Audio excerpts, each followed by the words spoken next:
Hi, magandang araw po sa inyong lahat for our first reading of the day. Tingnan po natin kung ano po ang makikita natin sa first reading of the day today. Yan, ano. Gusto ko naman po gamitin ang aking gold card, no. Nandito po ako sa backyard namin at sobrang lamig po, no. Gusto ko pong iparamdam din sa inyo yung peace of mind, no. Tingnan niyo naman po ang weather dito, no. Parang napaka-peaceful, no. Yan, no. Napaka-peaceful po and yan, gusto ko pong i-share sa inyo, gusto ko pong gumawa ng video sa inyo para ngayong araw na ito.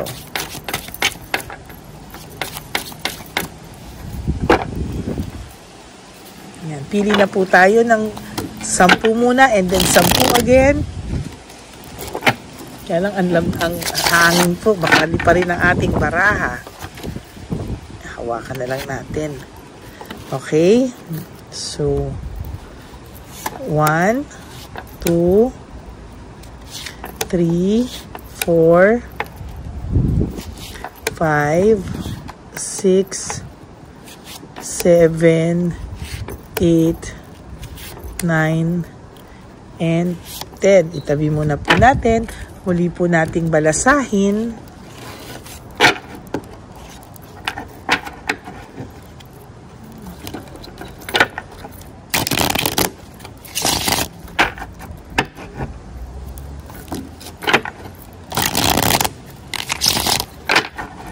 At pili po tayo ulit ng 10. Okay.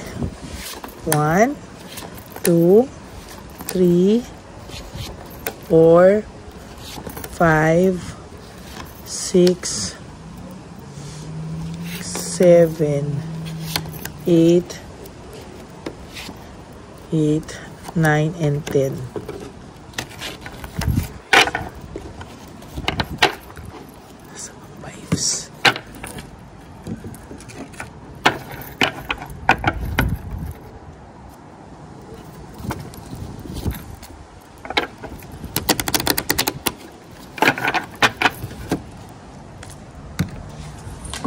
Okay, simulan po natin ngayon. Ano po kaya ang ating makikita?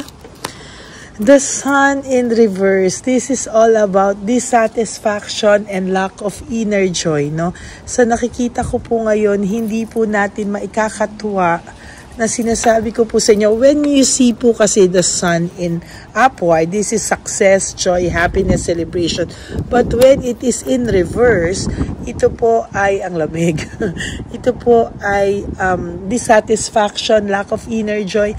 Meaning, yung nangyayari po sa kanya ngayon ay kabaliktaran ng mga ipinapakita niya, no? Kung akala mo po na, wow, masaya na siya nang wala ako, okay na siya, yung buhay niya, okay na nang wala ako, nagkakamali ka po. Because the Sun in reverse is signifies lack of happiness, lack of inner joy, yung malalim na saya, no? Hindi po ito yung tipo ng tao na masaya siyang pinapakita niya and yet deep inside talagang may peace siya, may happiness siya. No, it's kabaliktaran po. Wala po siyang nararamdamang peace of mind, saya. And as a matter of fact, gulong-gulo po ito sa kanyang buhay, no? Nung una po, ginusto niya ng action, ng adventure, pero ngayon po, ayaw niya po yung mga adventure na yan.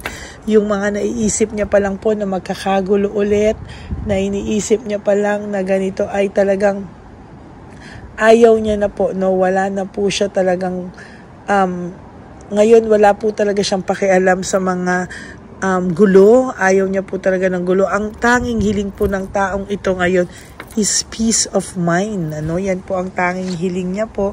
And sa nakikita ko din po dito, talaga pong nanghihingi po ito ng very disorganized po siya. No? Disorganized siya. Hindi niya po mabalanse yung mga bagay-bagay sa kanya ngayon. Na kapag po naiisip ka niya, disorganized siya eh. Hindi niya po maintindihan kung naiisip ka ba niya dahil galit pa siya sa'yo o pinapamutawi niya lang yung galit sa'yo or masaya ka ba? Hindi niya po maintindihan eh. Oh. Parang sa kanya po, nahihirapan po siyang isplikahin kung ito pong pagkalungkot niya o lack of inner joy ay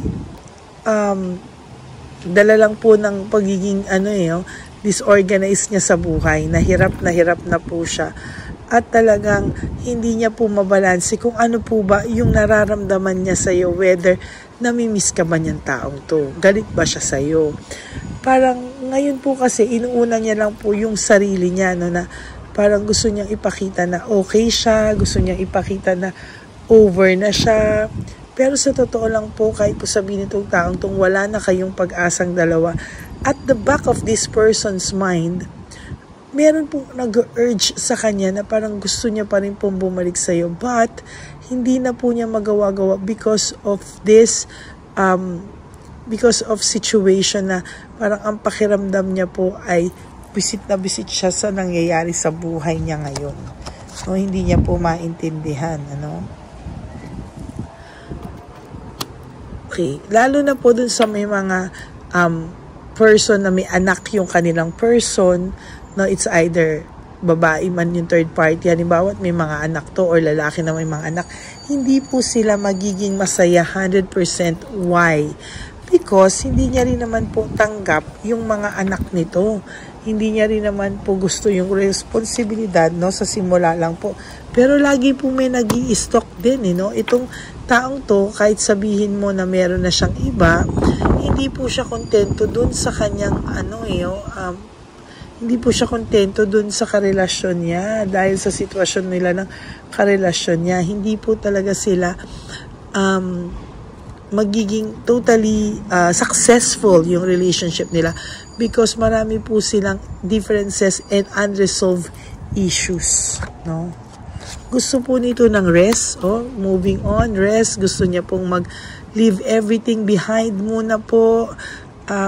I-rest muna po yung utak niya and ganun po, no? Parang nakikita niya po somehow is hindi po niya masabi kung ano po yung kanyang nararamdaman. No? Naghahanap po siya ng purpose, dinadivert niya. He's searching for purpose. Naghahanap po ng purpose ang taong ito. Ano po yung pwede niyang gawin para mawala na po sa ganito? Sabi niya nga po sa sarili niya, sana mag-advance na, no? Maging 3 years na, no? Parang ano yung 3 years na? Para yung 3 years na yan, somehow, ay tapos na siya sa stage na kung nagkabalikan kayo, maayos na kayo, or hindi na kayo magkakabalikan. So far, tong taong to, no? Naninibago po itong taong to, no? Na gusto niya po na matapos na lahat ng sakit na nararamdaman niya sa ngayon, no? Meron po siyang nararamdaman dito na confusion, no? Kasi hindi po siya makapag-focus kung ano man ang gusto niyang gawin. Meron po siyang confusion. Yung confusion po na yun, medyo maraming chaos, maraming problema, maraming brutality. Hindi niya po maintindihan kung ano po yung gusto niyang mangyari sa buhay niya. Kahit sa sarili lang po niya, hindi based sa relationship, sa relasyon niya po, hindi po doon nagbe-base yung confusion niya. Mismong it comes from within, no? Yung problema niya po ay comes from within.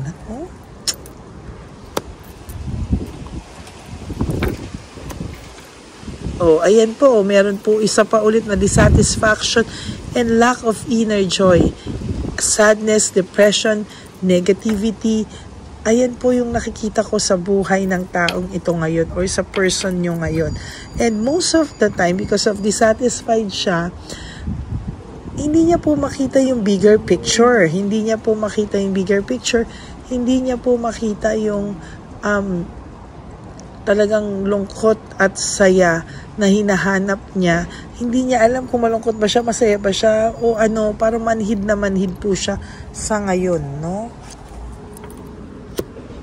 Lack of initiative, wala rin po siyang ginagawa para maayos yung buhay niya.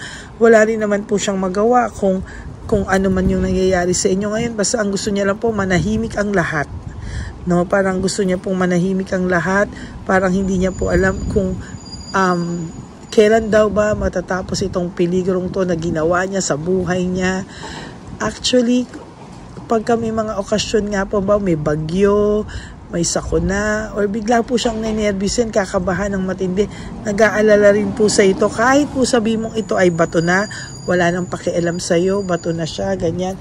Ito po ay nakakaramdam pa rin ng matinding pagkamis sa'yo or pag-aalala sa'yo. Kasi kung akala mo po na sobrang bato tong taong to, hindi naman po, may puso pa rin po ito sa totoo lang.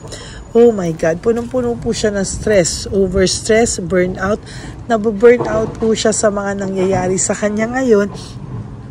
And hindi niya rin po alam kung paano po ito aayusin, no?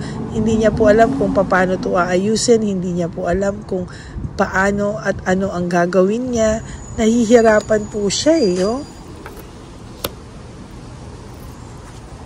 Gusto niya po ng looking ahead, gusto niya po ng growth, no?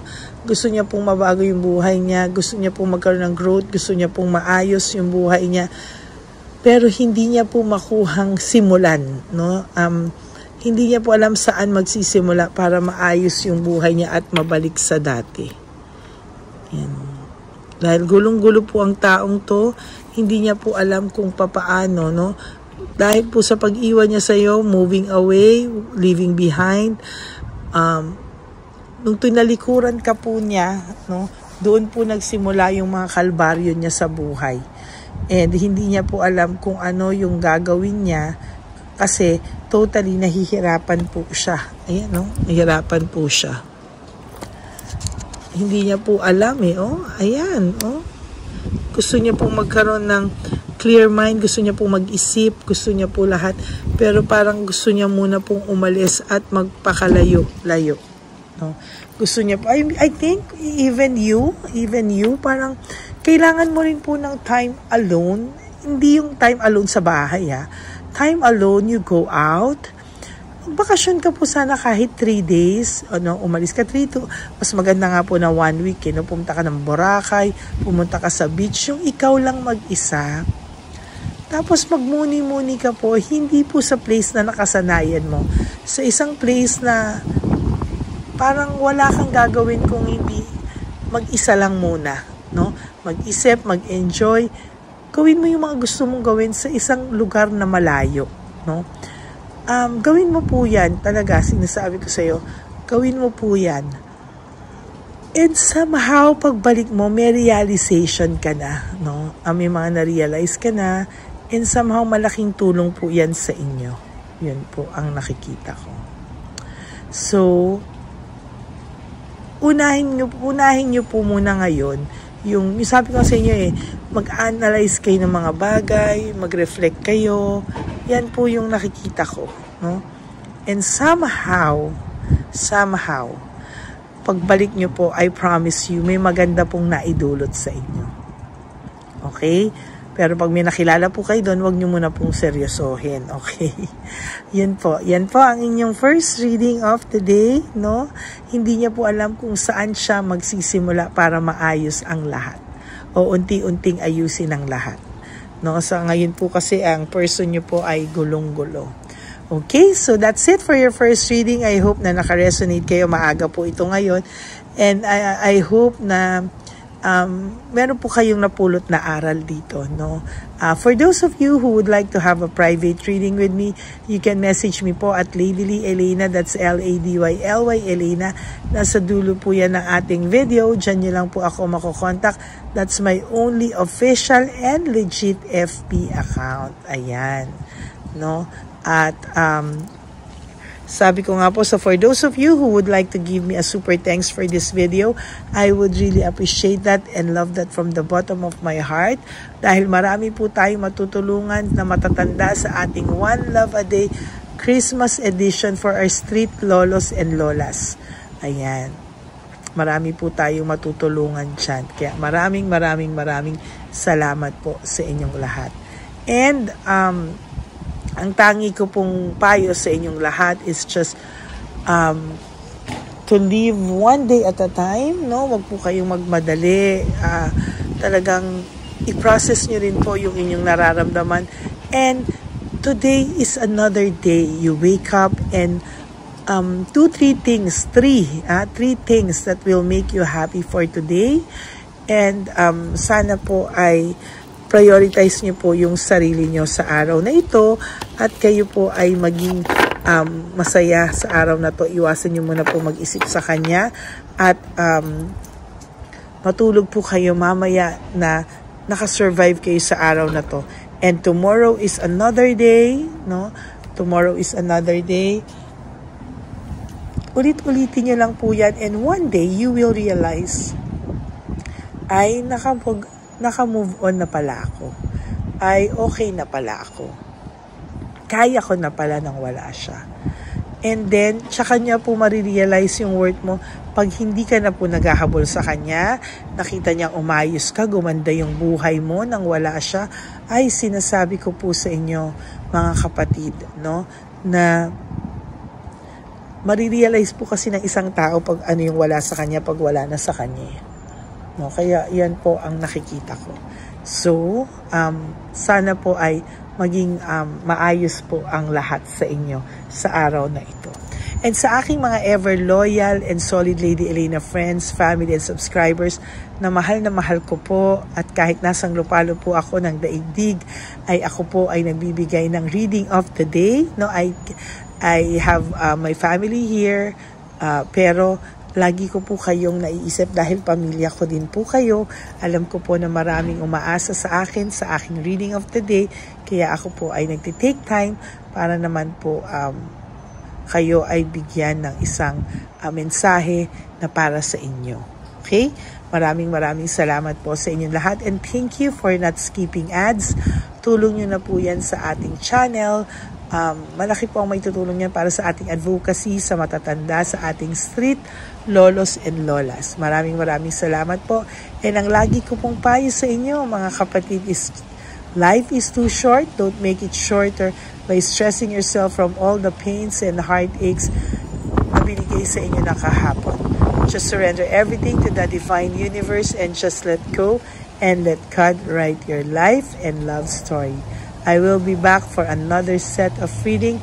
Huwag po kayong mawawala, no? Ako po ay magbabalik at nagpapasalamat po ako kasi kahit napakadaming lumalabas na tarot card readers kaliwat kanan, hinahanap-hanap nyo pa rin po ang channel ko at ang mga Lady Elena friends, family and subscribers ay very understanding, very alam mo po yun, may puso, hindi po sila demanding katulad ng iba pagka hindi nakapag-reading, galit, ganyan. Ang mga subscribers ko po, napaka-swerte ko po dahil napaka-babait at napaka-understanding.